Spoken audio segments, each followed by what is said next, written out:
आज टीम 9 के साथ सीएम योगी की रूटीन बैठक होने जा रही है, जिसमें कि वैक्सीन महाअभियान को लेकर चर्चा होगी। कल से 10 से 12 लाख वैक्सीन रोजाना लगाने के लक्ष्य पर बात होगी। कल से संचारी रोग अभियान की शुरुआत पर भी चर्चा की जाएगी। शैलेश इस पर हमारे साथ लाइव जुड़ रहे हैं। शैलेश, किस तरह की चर्चा टीम 9 की बैठक के दौरान हो सकती है आज?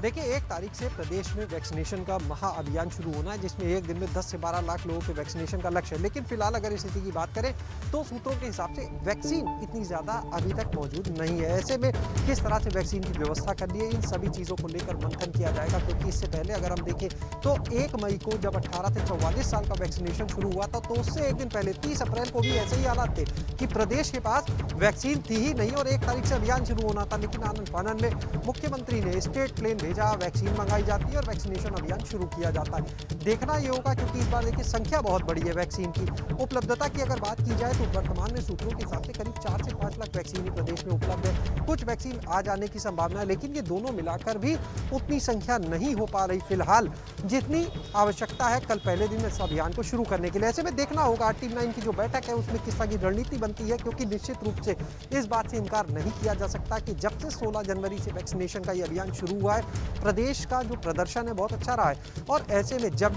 कोई चुनौतीपूर्ण वक्त आया है तो रणनीति ऐसी बनाई गई कि उसका सामना किया जाए और अभियान में रफ्तार दी जाए।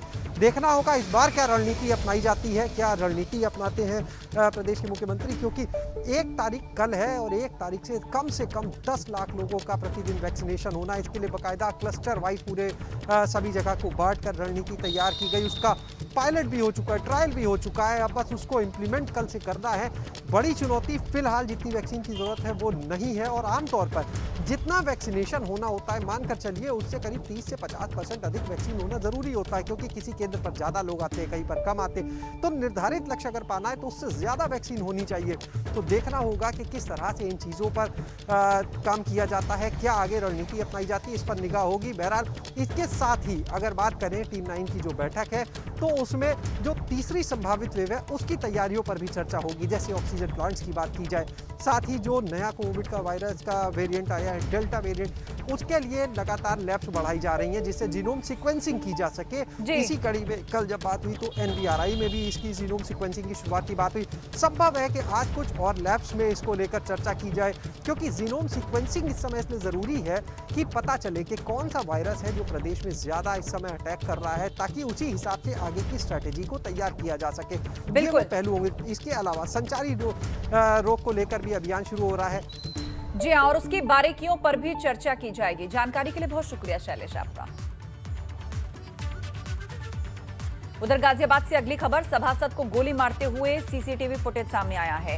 इस सीसीटीवी फुटेज में आरोपी पिस्तौल से सभासद को गोली मारते हुए दिख रहा है। घर के बाहर सभासद खड़े हैं, जगत सिंह जिनका नाम है, और किस तरह ये बदमाश आता है, उनको गोली मारकर वहां से भाग जाता है। गोली लगने के बाद सभासद जगत सिंह इस वक्त अस्पताल में भर्ती हैं।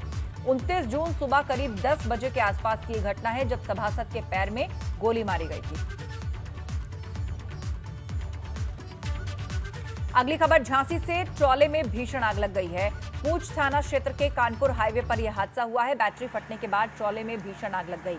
देखते ही देखते धू धू करके पूरा ट्रॉला जलने लगा। काफी खौफनाक तस्वीर, लगभग आग के गोले में तब्दील हो चुका है ये पूरा ट्रॉला। पूंछ थाना क्षेत्र के कानपुर हाईवे पर यह हादसा हुआ है। खिल्ली गांव के पास ट्रॉले में भीषण आग लग गई।